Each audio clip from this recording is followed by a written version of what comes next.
Alrighty, welcome back everyone. I just gave my top 25 as we head into this season. The AP poll will come out a little bit later today and you can compare it to what I have, but definitely going to be a crazy season. Wanted to get my top 25 out there before we really kick things off. Before we jump into segment 2, I do want to remind you all, excuse me for 2 seconds. I do want to remind you all we do have the Super Thanks feature now on the Sports Network channel. If you're on there, you'll see a little $sign at the bottom of your chat symbol. If you'd like to leave a question, if you'd like to leave a comment, anything like that, please use that feature and it will absolutely pop up on the screen. We can have a fun back and forth here. It's always a huge help to us, but also to you all to have a kind of fun interactive experience here. Again, if you cannot use that or you would not like to use that, we do still have the gsmcspodcast.net site that you're more than welcome to go to. So either of those will absolutely do. But let's jump into segment 2 here and let's talk about some of the roster trends to watch this year. There are so many different things happening around this time of year as we get closer to the season, and one of the big time things happened in Nashville this past week, and it was something that, it was a symposium that came together with all of the recruiting and personnel directors all around the country. So all of the GMs, all the recruiting directors, everything in between was all in Nashville. And they were all talking about kind of what's the best way to go forward as we head into this new era of college football, and also heard from a lot of NFL scouts and things of that nature to see, what should we be looking for in specific players, what positions should we be looking for, which is something we'll get into here in a second. So this had a lot of different things to it, and one of the biggest things that everyone started to notice was this is more NFL based than it ever has been before. They brought down way more NFL scouts, way more people from the NFL ranks to help them figure out how to go about business, because it's something that a lot of teams are just now getting used to. In the NFL, you're always scouting pretty much every guy across the league, because the reality is those guys could come available at any moment. Some of those guys you don't really have to scout because Justin Jefferson is very good. You don't necessarily have to worry about that one. If he comes on the table, you absolutely will toss your hat into the ring. But you're keeping track of a lot more guys because those guys become available at any given moment. That's now the reality in college football. With the transfer portal, with all of the different stuff going on, you now have the ability to kind of open that door and say, we're not just going to scout, the guys in our room. We're not just going to scout the recruits that are coming in. And we're not even just going to scout the guys that are already in the portal. We got to scout these guys way before then, because reality is most of these recruiting battles in the portal are decided before the name has gone in, which is a totally different conversation, but before the name has ever gone in, or about 30 an hour and a half right after it did go in. It very rarely drags out for too long, so you have to be ready to roll. You have to be ready to recruit that guy pretty much the second his name hits the portal, or before that, but again, beside the point. There's a ton of different stuff that goes into this, and we got to hear from a number of different people. Craig Bohl is the leader of the AFCA, the people that put on this event, a former legend at Wyoming and a number of different colleges, a really, really incredible football coach. You had former NFL executive Mike Tannenbaum spoke, so a lot of people that have the experience of an NFL background coming down and giving you guys an idea that college football is more like the NFL than it ever has been, and it's not necessarily going anywhere. So you have to be equipped to, scout 3,000 current college athletes. You have to make sure that you are fully up to par with all of these different guys, because say a linebacker from Bowling Green hits the portal and you don't know too much about him. Well, someone else across the road, in your conference would know about him and would be able to recruit him before you even get a shot to. So that's kind of the big thing that really is more in administration more than anything else, figuring out, new positions for people to walk into, new ways for people to impact different universities, and it's going to look more and more like the NFL pretty much every single year, because this is just the reality of this sport, and it's one of those things that when you have, the NFL right up there to kind of teach you the ways of this, you're absolutely going to take advantage of that. So that was a huge part of this event, where in the past it's been a lot of college like administrators and that type of thing talking to other college administrators. Now it was more NFL talking to the college football group and letting them know, how to handle this very uncertain world from our point of view. But another thing that happened was they kind of highlighted specific positions, said that these are really high importance positions, and you might not peg them as that, but they absolutely are. And the biggest one was, that is Courtney Morgan, the GM. He is hugely important for the future of college football. Another kind of addition to this NFL type model in college football as we head forward. But the positions that they really went into were interior defensive line was the big time one. As we saw last year with those two guys on the screen, Tavondre Sweat and Byron Murphy over at Texas, they can change games. Plain and period. If you have two guys on the interior of that defense that are going to be able to make plays pretty much down in and down out, it's going to be really hard for any team to get into a rhythm. And it's something that they talked about where, you can scheme around a good defensive end. You roll the pocket the other direction. You make sure you slide extra protection that way.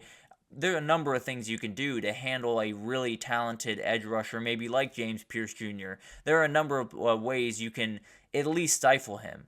You can't necessarily do that with Tavondre Sweat. You could double him, you're more than welcome to, but then you're taking attention away from someone else. But also, he's right in the center of that defense. If you're not using the center of the defense in the run game at some point, you're not going to be successful, plain and simple. So you can't necessarily scheme around a Tavondre Sweat, a Byron Murphy, a Mason Graham up in Michigan.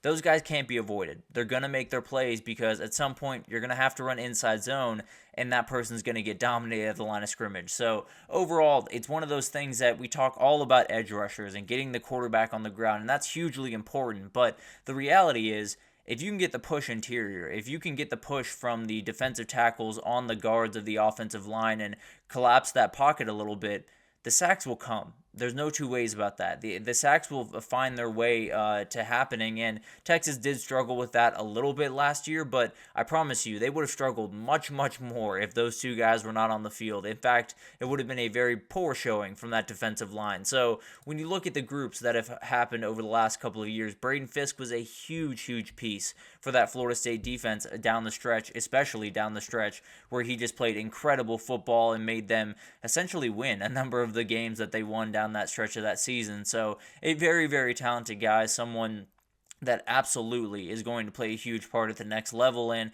played a huge part for that team as well. So whether it's, getting those difference makers at nose tackle, at, your defensive tackle, or even at some of the edge kind of hybrid positions, you're going to have an ability to affect the game in a way that maybe an edge rusher that just gets pushed up the field doesn't necessarily have the same ability to. So looking at this year and who could kind of pull that off, Michigan obviously has the best defensive tackle duo in the entire country. Mason Graham and Kenneth Grant are as athletic, as dominant as you can possibly find in the country. They are absolutely incredible, and frankly, I think it's going to be nearly impossible for anyone to stop them. I'm being totally honest. I think Texas going up there in week 2 might have the best shot, and I think they're going to struggle just a little bit. I don't necessarily think it'll be too ugly, but it'll definitely be a handful, that's for sure. And then you look over at South Bend. You have Riley Mills. You have Howard Cross. Two very, very talented guys that could be the difference between Notre Dame winning a couple of games and losing a couple of games this upcoming year,